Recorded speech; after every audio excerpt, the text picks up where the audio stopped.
안녕하십니까. 고급 직업정보를 담당하는 고병갑입니다. 자, 직업정보론 역시 41번부터 이렇게 시작되지 않습니까? 41번부터 60번까지 분석해 보도록 하겠습니다. 자, 첫 번째 문제를 보시면은 한국표준산업분류의 산업 결정 방법에 관한 설명으로 틀린 것은 생산 단위의 산업활동은 그 생산 단가가 그 생산 단위가 수행하는 주된 산업활동의 종류에 따라 결정된다. 생산 단위가 수행하는 주된 산업활동에 의해서 결정이 됩니다. 자, 이쪽군요. 계절에 따라 정기적으로 산업활동을 달리하는 사업체의 경우에는 조사 대상 기간 중 산출액이 많았던 활동에 의하여 분류한다. 그래서 계절에 따라서 할 적에는 두 가지 영역이 있지요. 계절에 따라 정기적으로 산업활동을 달리하는 사업체의 경우에는 조사 대상 기간입니다. 기간 중 산출액이 많았던 활동으로 이 직업을 분류한다는 것입니다. 조사 대상 기간입니다. 그리고 산출액으로 결정을 한다. 그다음에 설립 중 사업체는 개시하는 산업활동에 따라 결정되는 당연한 거고, 단일 사업체 언제 나오는 이런 중요한 영역이지요. 단일 사업체의 보조 단위는 원칙적으로 그 사업체의 일개 부서로 인식을 합니다. 그 사업체의 일개 부서로, 하지만 대기업과 같이 여러 사업체를 관리하는 중앙보조 단위라면 별도의 사업체로 하지만 원칙적으로는 단일 사업체의 보조 단위는 그 사업체의 보조 단위로 인식하는 것이 원칙입니다. 예외가 있지만 여러 사업체를 관리하는 경우에는 여러 사업체를 관리하는 중앙 보조 단위라면 별개의 사업체로 인정을 하지만, 그렇지 않을 경우에는 그 사업체의 보조 단위로 본다는 거 꼭 기억하셔야 됩니다. 아주 잘 나옵니다. 답은 4번이 되겠어요. 42번으로 가서 보시면 워크넷에서 제공하는 청소년 인성검사의 구성 요인 중 개방성의 세부 요인이 아닌 것은. 자, 청소년 인성검사 심화학습이 있군요. 청소년 인성검사가 나오면 보통 이것은 빅 5 하위 검사를 통해서 이끌어갑니다. 그래서 여기는 유향성, 또 그러면 호감성,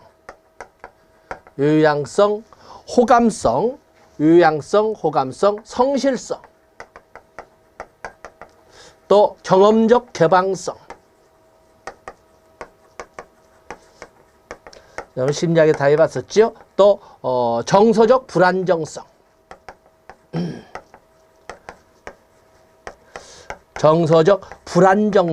이 5개의 영역을 세분화해서 30개의 하위 요소로 이렇게 해서 그 청소년 인성을 검사하게 됩니다.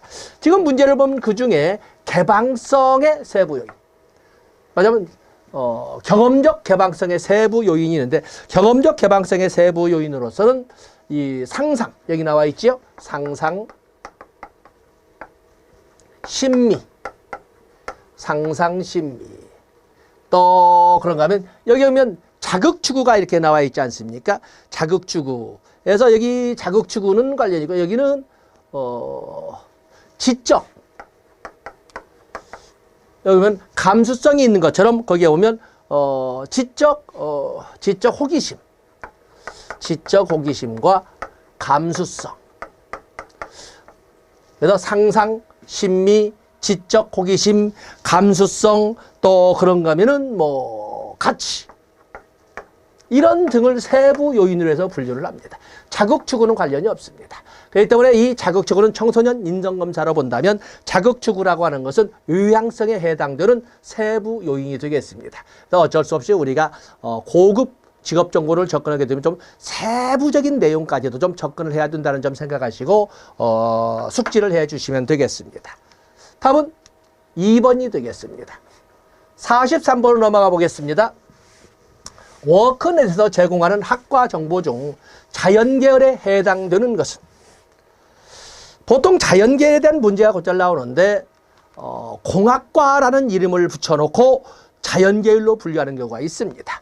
자, 여러분 보시면은 학과의 계열, 학과 정보를 보시면은 인문계열, 그렇죠? 사회계열, 교육계열, 자연계열, 공학계열, 그리고 의학계열, 그리고 예체능계열, 이렇게 7개 계열로 학과를 크게 대분류하지 않습니까?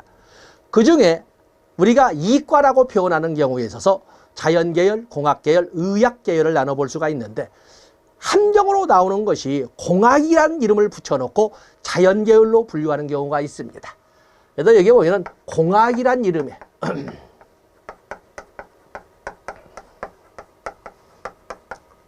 자연계열이 있습니다. 여기는 특히 공통점이 생명이란 단어가 들어갑니다. 생명공학과, 생명공학과, 의생명공학과, 그리고 동물생명공학과,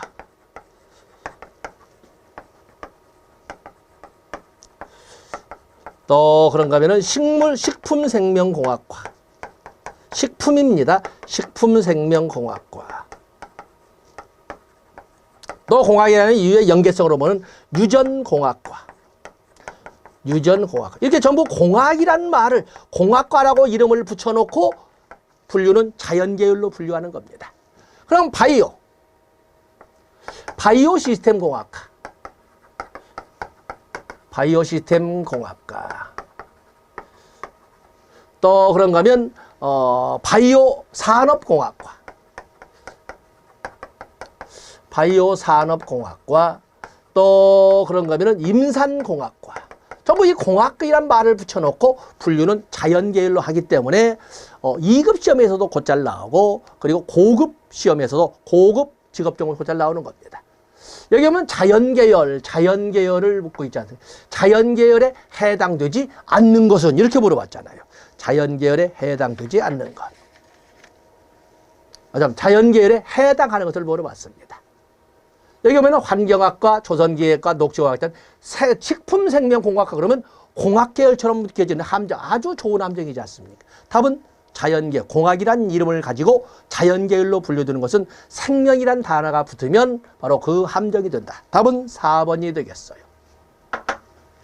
44번으로 넘어가 보시면 한국표준산업분류 주요 개정 내용에 관한 설명으로 틀린 것은 제조업에서 원모피 가공업은 의복 액세서리 및 모피 제품. 왜냐면 또 제조업에서 의복 액세서리 및 모피 제품 제조업에서 가죽 가방 및 신발 제조업으로 이동했다. 그래서 본래 제조업에 있었던 원모피 가공업이 의복 액세서리 및 의복 액세서리 및 모피 제품 제조업에서 가죽 가방 신발 제조업으로 이동하였다. 문장이 길어서 쉽게 숙지지는 못하지만 어떤 한번 읽어주시고, 전기, 가스, 증기 및 공기조절 공급업에서 산업 성장세를 고려하여 태양력 발전업을 신설했다. 특히 위에는 잘 읽어지지 않는다 하더라도 태양력 발전업 신설되었습니다. 다음에 금융 및 보험업에서 산업 규모를 고려하여 상호저축은행 및 기타 저축기관을 통합하였다. 요즘은 많은 SBI라든지 OK그룹이라든지 많은 이런 저축은행들이 등장하지 않습니까? 그래서 산업 규모를 고려해서 상호저축은행 및 기타 저축은행을 통합했다. 자, 이것도 하나 가지고. 어업에서 해수면은 해면으로, 수상종자는 수산종묘로 이렇게 수산종묘로 명칭을 변경해. 이건 바뀌어졌죠. 이 한국표준산업분류를 이끌어갈 적에 해면을 해수면으로, 그리고 수산종묘를 수산종자로 이렇게 바꿨어. 그렇기 때문에 여기 이게 바뀐 거지. 이렇게 바뀐 겁니다. 바뀌었다. 답은 4번이 되겠어요. 45번을 보시게 되면은 직업상담사 A씨는 직업정보를 수집하기 위한 설문지를 작성하였다. 개별적인 질문 문항이 결정된 이후 응답자에게 제시하는 질문 순서에 대한 설명으로 옳은 것. 설문지 작성 기법에 대해서 문제가 나왔네요. 설문지를 작성할 때는 깔때기형으로서 쉬운 것이고 일반적이고 보편적인, 그리고 재미를 느낄 수 있는 흥미 유발성, 문항을 먼저 앞에 배치하고 그리고 나서 뒤로 가면서 민감하고 특수하고 섬세하고 사생활에 관련된 이런 문항을 뒤편에 위치시키는 것이 좋다고 되어 있습니다. 또 그런가 하면은 뭐 가능한 한 그 동일 문항을 어떻게 할 것이냐 하는 문제. 왜냐하면 설문지를 작성할 때 문항은 서로 겹치는 문제가 없도록 상호 배타적이면서도 빠진 영역이 없도록 포괄적이어야 된다. 그렇다 해서 상호 겹치는 중첩되는 이런 중첩 질문이나 이중 질문이나 왜라고 하는 질문이나 부정적 질문은 가능한 한 가능하냐는 말을 안 쓰더라도 사용하지 않는 것이 좋다. 이런 말들을 쭉 씁니다. 보겠습니다. 틀린 것은 특수한 것을 먼저 묻고 답은 1번이군요. 깔때기이기 때문에 깔때기형으로 일반적이고 보편적인 것을 먼저 제시하고 특수한 것은 나중에 질문하는 것이 좋다고 되어 있어요. 답은 1번입니다. 질문 내용은 가급적 구체적인 용어로 표현하는 것이 좋다. 개인 사생활에 관한 질문과 같이 민감한 질문은 가급적 뒤로 배치하는 것이 좋다. 질문은 논리적 순서에 따라 자연스럽게 말할 것이 없군요. 논리적 순서에 따라 자연스럽게 배치하는 것이 좋다. 답은 1번이 앞뒤가 바뀌었다.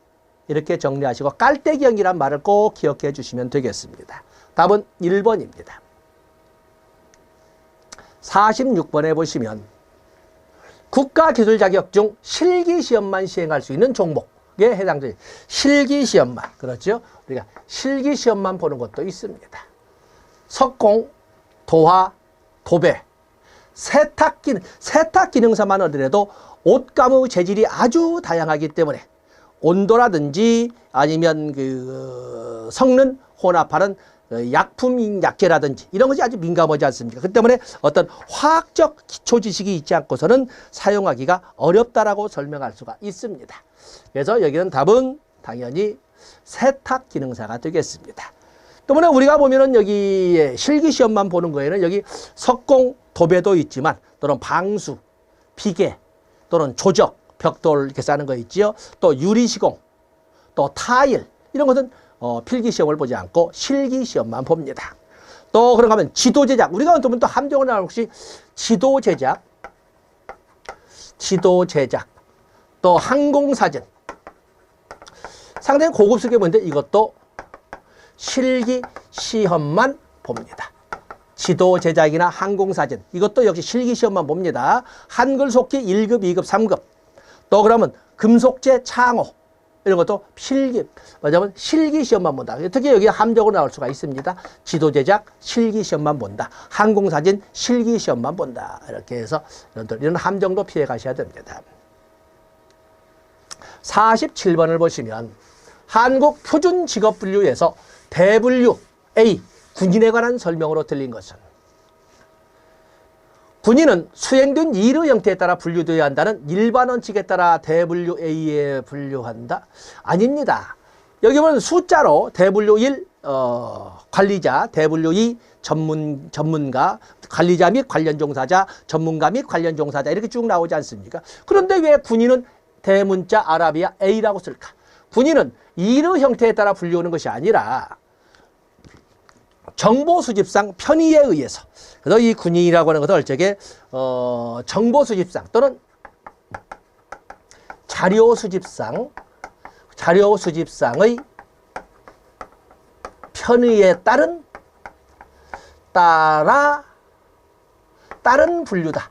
이렇게 할 수가 있습니다. 일의 형태가 아니라. 이 대분류에 포함되는 대부분의 직업은, 즉 군인에 포함되는 대부분의 직업은 이 제2 수준 이상의 직무 능력을 필요로 한다. 직무 수준으로 본다면 관리자 및 관련 종사자 대분류 1, 전문가 및 관련 대분류 2, 대분류 1과 2는 적어도 3수준 아니면 4수준 네, 이런 직능 수준을 요구를 합니다.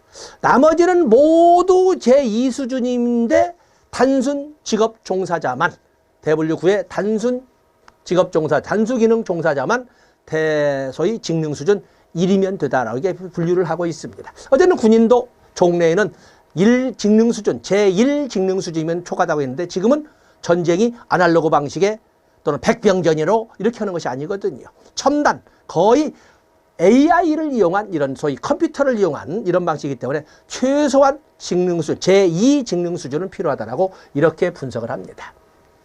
국가의 요청에 따라 단기간 군사훈련 또는 재훈련을 위해 일시적으로 소집된 자 및 예비군은 제외된다. 의무복무 여부를 불문하고 현재 군인 신분을 유지하고 있는 군인을 말한다. 그래서 군인 대분류 A의 군인이라는 것은 여기에 보면은 의무복무 여부를 불문하고 현재 군인 신분을 가지고 있으면 대분류 A로 분류한다. 그렇다고 해서 군인 신분이 아니면서 군인처럼은 군사훈련에 일시 소집된 또는 대훈련을 통해서 일시 소집된 이런 예비군 등은 제외된다. 이 말을 했습니다. 답은 1번이 되겠습니다. 48번으로 넘어가 보시면 다음은 어떤 직업훈련에 관한 설명인가? 기업이 스스로 취업을 원하는 청년들을 학습 근로자로 채용하여 기업 현장 또는 교육기관의 체계적인 실무교육과 교육훈련 프로그램을 제공하고 직무 역량을 평가하여 그 자격을 인정하는 일하고 배우며 함께 성장하는 이런 제도. 그래서 학습 근로자로 채용해서 체계적인 실무 교육과 훈련 프로그램을 제공하고 직무 역량을 평가해서 자격을 인정하는 일하고 배우고 함께 성장하는 제도를 우리는 일학습 병행 제도라고 합니다. 일학습 병행 제도. 답은 1번이 되겠습니다. 때문에 일학습 병행 제도 다 이거 중요한 것이고 당연히 이것도 중요하고 이것도 중요하지 않습니까? 그래서 일학습 병행에 대해서 좀 더 확대된 이런 자료를 같이 답제를 해놨습니다. 참고해서 또 다른 문제가 출제될 경우를 대비하시면 되겠습니다. 여기 3번에 대해서 좀 조심하고 사업주 훈련 그러면 사업주를 대상으로 하는 훈련이라고 생각해요. 그게 아니고 사업주 훈련이라고는 사업주가 어떠한 직업 능력 개발 훈련을 실시한다면 그 사업주가 실시하는 훈련에 관련된 소요 비용을 지원하는 제도를 사업주를 지원하는 제도지 사업주를 훈련하는 제도가 아니라고 알아주셔야 됩니다. 그래서 말장난 같으지만은 어떤 사업주 훈련을 보면은 마치 사업주를 이것이 아니라 사업주가 실시하는 훈련을 지원하는 제도를 사업주 훈련이라고 한다. 자, 참고자료 보시면 됩니다. 답은 1번입니다. 49번으로 넘어가 보시면 위렌스키가 제시한 전문직의 발전 단계로 가장 적합한 것은 아주 특이한 문제 이렇게 나와 있죠. 위렌스키는 전문직의 발달 단계를 옛날에는 뭐 쉬는 날 없이 연중사시사철 1년 내내 쉬는 날 없이 하면 전일제 직업이었어요. 자, 여기 전문직 발전 단계. 전문직. 전일제 직업이었던 것이 이제는 소위 대학 양성을 하기 전문직을 양성하기 시작하지요. 대학을 설립하고 양성을 한 다음에 관리하기 시작합니다. 전문가 협회가 설립이 됩니다. 그리고 나서 이 양성하고 관리하고 그리고 면허증 제도를 발급함으로써 체계화하게 됩니다. 그리고 나서 자격을 엄격하게 규제를 하게 되는데 그것을 윤리규정이라고 합니다. 때문에 위렌스키가 제시할 때는 전일제 작업으로 이렇게 살아가던 삶의 모습을 이제는 전문인을 양성하는 대학을 설립하거나 교육기관을 설립하고 그리고 나서 그것을 관리하기 위해서 전문가협회를 설립하고 그리고 그것을 체계화하기 위해서 자격증 제도나 면허 제도를 만들고 그리고 좀 더 엄격한 통제 및 자기 규제를 이끌어가기 위해서 윤리 강령을 만들어가는 이런 사례로 이렇게 설명을 했습니다. 그래서 전일제 작업, 그다음에 교육기관 설립, 그다음에 협회 설립, 자격이나 면허제도 신설, 그리고 윤리 강령 이런 순서로 정리하시면 됩니다. 그래서 위렌스키가 제시한 전문직의 설립 단계는 전일제 직업, 전문절제 직업이고 그 다음에는 인재 양성에 관련된 교육기관 설립, 대학 설립. 그렇죠? 그 다음에 이 대학을 설립했으면 이제는 그걸 관리하기 위한 협회 설립. 그리고 나서 엄격화를 위해서 자격이나 면허 신설. 답은 3번이 되겠습니다. 답은 3번. 그래서 인재 양성, 관리, 체계화, 그리고 자기 통제 이렇게 해서 넘어가시면 되겠습니다. 답은 3번이 되겠어요. 50번에 보시면 직업정보 가공 시 유의해야 할 사항으로 틀린 것은 직업은 그 분야에서 전문적이므로 직업은 그 분야에서 전문적이므로 이용자가 이해할 수 있는 수준의 언어를 사용한다. 때문에 직업 정보를 가공해서 제공할 적에 전문 용어를 쓰기보다는 누구나 쉽게 이해할 수 있는 용어를 사용해야 된다. 최신의 자료를 활용한다. 시청각 효과를 부여한다. 정보 제공 방법별로 구분하지 않고 표준화된, 그렇죠. 이 표준화된 형태로 제공합니다. 그렇기 때문에 이용자가 이해할 수 있는 수준의 언어를 사용해야 된다. 최신의 자료를 사용한다. 시청각 효과를 부여한다. 표준화된 형태로 제공해야 되는데 구분하여 정보 제공 방법별로 구분하여 표준화된 형태. 이 표준화 함정이 여기 맞습니다. 그래서 답은 4번이 되겠습니다.